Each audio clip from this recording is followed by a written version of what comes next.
Mister Barampuram Paranjyothi Badrinath. Yes sir. మీ మొదటి ప్రశ్న ఏంటంటే గాంధీని షూట్ చేసింది ఎవరు? గోడ్సేనా? అన్నా గోడ్సేనా? చెప్తానమ్మా చెప్తాను. వాడు అడుగుతున్నాడుగా చెప్పరా. తాత చెప్పరా లేదంటే మీ అమ్మను అమ్మా. కుట్టి చంపేస్తాడు.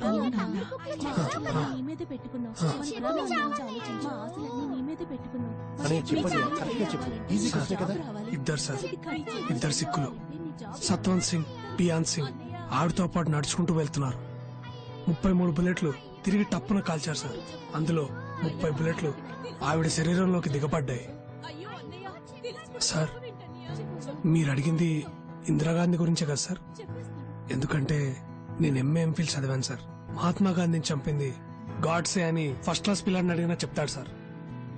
సార్ నేను క్లర్క్ని సార్, దాంతోనే సరిపెట్టుకున్నాను. మా అబ్బాయి సిబిఐ ఆఫీసర్ సార్, దానికి తగ్గ అర్హతలన్నీ ఉన్నాయి సార్.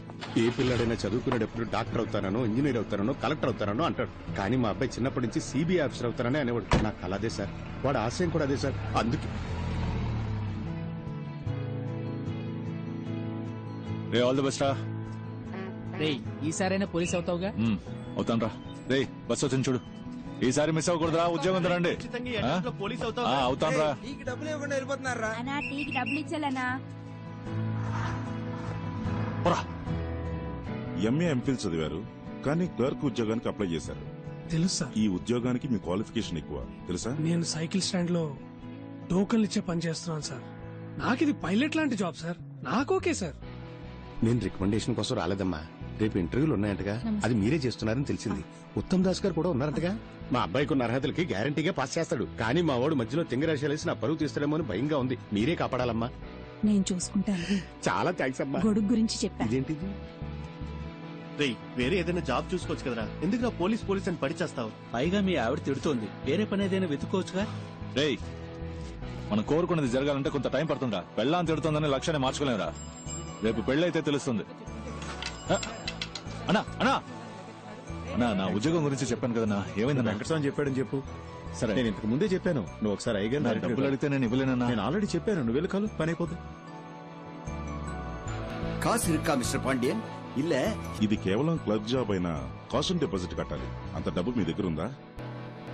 డబ్బు లేదు కాబట్టి జాబ్కి వచ్చాను సార్. పని చేస్తేనే కదా సార్ డబ్బులు వచ్చేది. ఇప్పుడు ఈ జాబ్కి మీరు డబ్బులు అడిగితే మీరు జాబ్ ఇవ్వండి సార్. అప్పుడు నాకు డబ్బులు వస్తాయి కదా సార్.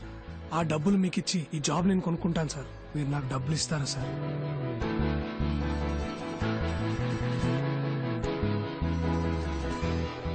ఐ మీన్ నాకు ఈ ఉద్యోగం ఇస్తారా సార్? బాబు నీకు కొంచెం నోటు దోలు ఎక్కువగా ఉన్నట్టుంది. అది కొంచెం తగ్గించుకుంటే నీకు మంచి ఉద్యోగం దొరుకుతుంది. బాబు నేను చెప్పేది జాగ్రత్తగా విను. ఇప్పుడు జరిగేది recruitment for sub inspector of police Tamil Nadu. ఇందులో మొత్తం వేకెన్సీస్ 1211. కానీ అప్లై చేసింది 44,937 మంది. కావాల్సింది ఇంతమంది, కానీ అప్లై చేసింది అంతమంది. ఇప్పుడు నేను ఓపెన్ గానే చెప్తాను. ఇప్పుడున్న 1211 సీట్లలో 300-400 సీట్లు మెరిట్ బేసిస్ లోనే పోతాయి. మిగిలింది పైనుంచి కింద వరకు రికమెండేషన్, మనీ, పొలిటికల్ ఇన్ఫ్లుయెన్స్ అది ఇదిని పోతాయి. అందులో 40 సీట్లు మాకుంటాయి. இப்பவும் 85 வரைக்கும் வாங்குறாங்க. சண்முகம் சொல்லி விட்டானால ఇప్పుడు 80 ఏమంటారు? எப்படி సార్ నాకిది 4th అటెంప్ట్ సార్. మొదటి 300లో ఉంటానో లేదో తెలియదు సార్. కానీ ఆ 1500లో నేను తప్పకుండా ఉంటాను సార్. అంతా కరెక్ట్ గా జరిగితే నాలాంటి వాళ్ళు గెలుస్తాం సార్, ఖచ్చితంగా గెలుస్తాం సార్. ఇక్కడంతా కరెక్ట్ గా ఉంటే ఎవరు కరెక్టో వాళ్ళే గెలుస్తారు సార్. విషయం లేనోళ్ళేమో ఇక్కడ, విషయం ఉన్నోళ్ళేమో ఎక్కడో అలా కనిపించకుండా మాయమైపోతున్నారు సార్. నువ్వు పోలీస్ కి ట్రై చేస్తున్నావా? పోలీస్ సార్, పోలీస్ అంటే అది మళ్ళీ రొటీనే కదా సార్. అది ఇప్పుడు వేరే కొత్త ట్రాక్. మన ఫ్రెండే పోలీస్ అని పాపం పిచ్చిగా ఉన్నాడు సార్.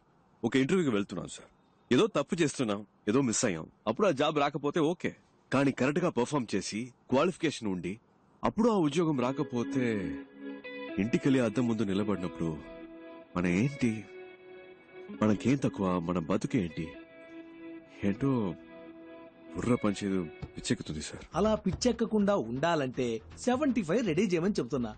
అప్పుడు ఇంటికెళ్ళి అద్దం చూసుకోండి, బ్రైట్ గా ఉంటుంది సార్. ఆ 75లోనే క్యాష్, క్యాష్ కొంచెం తగ్గుతుంది sir. How much?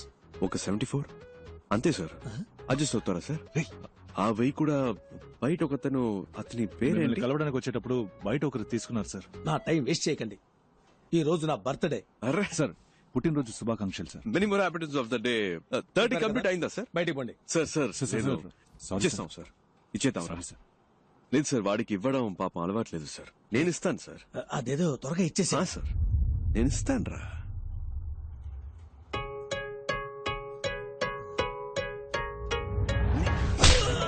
Happy birthday sir, my gift. మళ్ళీ వస్తాను. రేపటి నుంచి పోలీస్ వారా? రిజల్ట్ రానిరా. వాడితో బయటే మాట్లాడి పంపించుండొచ్చు కదే. ఎందుకు లోపలికి రానిచ్చావు? ఏంట్రా చూసే వాళ్ళు ఏమనుకుంటారు? నీతోనే మాట్లాడుతున్నానే. ఎందుకు ఇంకో మగాడు ఇంట్లోకి రావాలని అడుగుతున్నా? మగాడంటే కష్టపడి సంపాదించి ఆ డబ్బుతో పెళ్ళాన్ని పోషించాలి. అసలు నేను ఎలా బతుకుతున్నానో తెలుసా? చిరిగిన చీర కట్టుకొని. ఒక్కరోజైనా అడిగేవా ఇదేంటని? నువ్వేమైనా కొని చచ్చావా? కొనలేదుగా. అనుమానాలు మాత్రం బానే పడుతున్నావు. ఇంకా పోలీస్ అవ్వలేదుగా. పోలీస్ అయినప్పుడు అడుగు, అప్పుడు నేను చెప్తాను. వీడి దగ్గర అప్పు తీసుకున్నాను, వీడికి వడ్డీ కడుతున్నాను, అవన్నీ వసూలు చేయడానికే నట్టింట్లో అడుగు పెట్టారని ధైర్యంగా చెప్తాను. పెద్ద పోటుగాళ్లాగా అలా ఉండు ఇలా ఉండని చెప్పొచ్చాడు. అయితే పోలీసే అవుతారంట, లేకపోతే ఏ పని చేయడంట. ఏంటి? బావ నాకు ఈ ఉద్యోగం రాలేదంటే చచ్చిపోతాను రా. ఏయ్, ఛీ! లేదంటే ఈ లోకంలో ప్రతి ఒక్కడికి పోయేలోగా చేయాల్సిన పనంటూ ఒకటి పోరదుకు మడి చెయ్యవండి వేలను నరుకు. దాన్ని మనం వదిలేసిన అదే మనల్ని వెతుక్కుంటూ వస్తుంది. నువ్వు పోలీస్ ఆఫీసర్వే, మన సిబిఐ. రేపు నీకు రిజల్ట్, నాకు ఇంటర్వ్యూ. ఈ రెండు సక్సెస్. ఓకే, రావిలా నడుచుడు కదరా. పొద్దున్నే అన్ని పనులు చేయాలంటే చిరాగ్గా ఉందిరా అబ్బాయి. టైం చాలా నా షర్ట్ నలిగినా పర్లేదు, నీ షర్ట్ నలగకూడదు. నువ్వు సూపర్ నాన్న. అయిందా? బండి తీసుకురా నాన్న. బానే ఉన్నారు, పదండి. అబ్బా మెల్లగా. చిన్నప్పటి నుంచి ఎలా అయినా సరే సిబిఐ ఆఫీసర్ అవ్వాలన్నది నీ కళ. మీ నాన్న ప్యూన్ గా పనిచేసే ఆఫీసులో నువ్వు ఆఫీసర్ అవ్వాలన్నది నా ఆశ. కానీ మా ఆఫీసులో ఉత్తమ్ దాస్ అని ఒక మడత కజగాడు ఉన్నాడు. ఉత్తమ్ దాస్, సిబిఐ. మీ ఇంటిని రేడ్ చేయడానికి వచ్చాం. Please cooperate. అనవసరంగా డిస్టర్బ్ చేయరు సార్. ఏంటి? సార్ మనం మాట్లాడి తెలుసుకుందాం. 5 మినిట్స్ లోపల ఉండండి. పరశురాం, డోర్ క్లోజ్ చేయి. సార్ సార్ సార్ మీ దగ్గర దాచడానికి ఏం లేదు. ఈ ఇంట్లో ఎక్కడ పడితే అక్కడ డబ్బు ఉంది. మనం మాట్లాడి తెలుసుకుందాం సార్. ఏదైనా ఇక్కడే మాట్లాడుకుందాం. Okay sir. వీటిల్లో 10 లక్షల దాకా క్యాష్ ఉంది. తీసుకుని వెళ్ళిపోండి సార్. పరశురాం, ఈ 2 బ్యాగులు తీసుకెళ్లి ఇంట్లో పెట్టు. Back door. జాగ్రత్త, ఎవరు చూడకూడదు. ఏంటి ఏంటలా చూస్తున్నావు? నన్ను పట్టించాలని చూస్తున్నావా? సార్ పట్టించాలని ట్రై చేయకు. జాగ్రత్తగా తీసుకెళ్లి ఇంట్లో పెట్టు. ఇంట్లో నీకు వాటా ఉందిలే. హలో. ఇంటికి వెళ్ళాను, మనసు ఒప్పుకోలేదు, నిద్ర పట్టలేదు. పై ఆఫీసర్ కంప్లైంట్ రాశాను. దాన్ని ఈ మడత కాజాగాడికి ఆ పోతరిక గడి చూపించేశాడు. ఆ నిమిషం నుంచి వీడు నా మీద కత్తిగట్టాడు. ఆ కోపం నీ మీద ఖచ్చితంగా చూపిస్తాడు. ఏదో రకంగా నువ్వు మేనేజ్ చేసుకుని నేను పనిచేసే ఆఫీస్కి ఎలాగైనా నువ్వు ఆఫీసర్గా రావాలరా. తప్పకుండా జరుగుతుంది నాన్న. ఏంటి? బీజీ తిలక్క? గంగాధర్ తిలక్ గొప్ప దేశభక్తుడు. Please take your seat. Thank you sir. మీ నాన్న ఆశపట్టం వల్ల ఈ ఉద్యోగం చెయ్యాలనుకుంటున్నారా? మన తినే ప్రతి మెతుకు మీద మన పేరు రాసుంటుందని అంటారు. అలాగే ఏ చైర్ మీదైనా దానికోసం పుట్టిన వాళ్ల పేరు ఉంటుందని నేనంటాను. నా కోసం ఒక చైర్ ఈ ఆఫీస్లోనే ఎక్కడో ఉంటుందని నేను మా నాన్న నమ్ముతున్నా. సిబిఐ అంటే ఎన్నో డిపార్ట్మెంట్లున్నాయి. అందులో మీరు ఏ డిపార్ట్మెంట్ ని ప్రిఫర్ చేస్తున్నారు? Economic offences. ఎందుకు? పార్టీ పెట్టాల్సింది డెడ్ బాడీనే కానీ డబ్బుని కాదు. ఆ డబ్బంతా తవ్వి బయటకు తీస్తే మన దేశంలో ఉన్న ప్రాబ్లమ్స్ అన్నిటినీ ఈ కల్లా పీకి పారేయొచ్చు. ఏంటి పీకే గలమా? Hello sir. Morning sir. ఏం లేదు, పీకేస్తానని వినపడింది. ఏం పీకుతావని అడుగుతున్నాను. నేను ఒక్కడనే ఏదో పీకిస్తానని చెప్పట్లేదు సార్. మనందరం కలిస్తే తప్పకుండా ఏమైనా పీకొచ్చు సార్. పీకుదాం, నువ్వు కంటిన్యూ చేయి. ఫిజికల్ టెస్ట్ పేపర్ చూడు. ఏంటయ్యా ఇతను హైటు? సార్ నిలబడి చూద్దాం.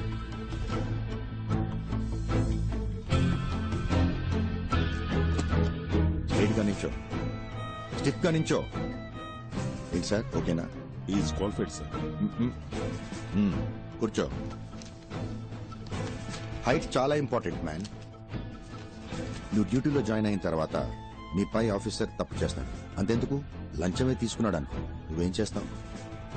పట్టించొద్దు అని నేను ప్రాధేయపడతాను. అంతెందుకు, నీ కాలు పట్టుకున్నా కనికరించకుండా తన పై ఆఫీసర్స్ కి ఆకాశరమణ ఉత్తరం రాస్తావా? డెఫినెట్ గా నేను అలాంటి పని చేయను సార్. అయితే నువ్వు తప్పకుండా పైకి వస్తావు. ఆకాశరామన్ ఎవడు సార్ మధ్యలో?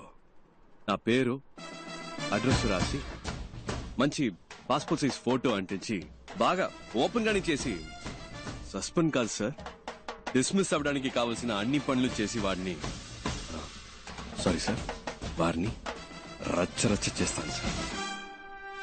రాజకీయ నాయకుల ఇళ్లలో మిమ్మల్ని రైడ్ చేయమంటే మీరు ధైర్యంగా రైడ్ చేస్తారా? తప్పకుండా చేస్తాను సార్.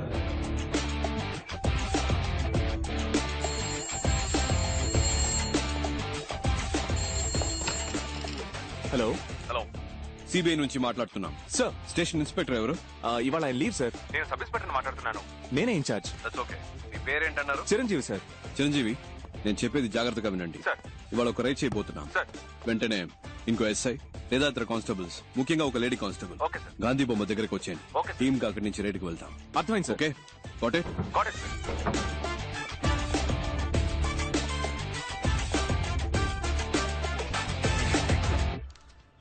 మేడం, టైం అయింది. మీరు బాగా టెన్షన్ గా ఉన్నట్టున్నారు. నన్ను లీడ్ చేయమంటారా? మినిస్టర్ ఇల్లు కనుక భయపడుతున్నారా? భయపడాల్సింది వాళ్ళు, మనం కాదు.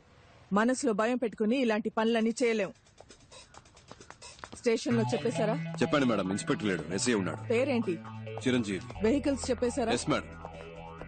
మన team ready. KP, yes I'm ready. Ekaveera, yes I'm Ekaveera here. అందరు రెడీయా? Yes sir. Ready madam. పదండి.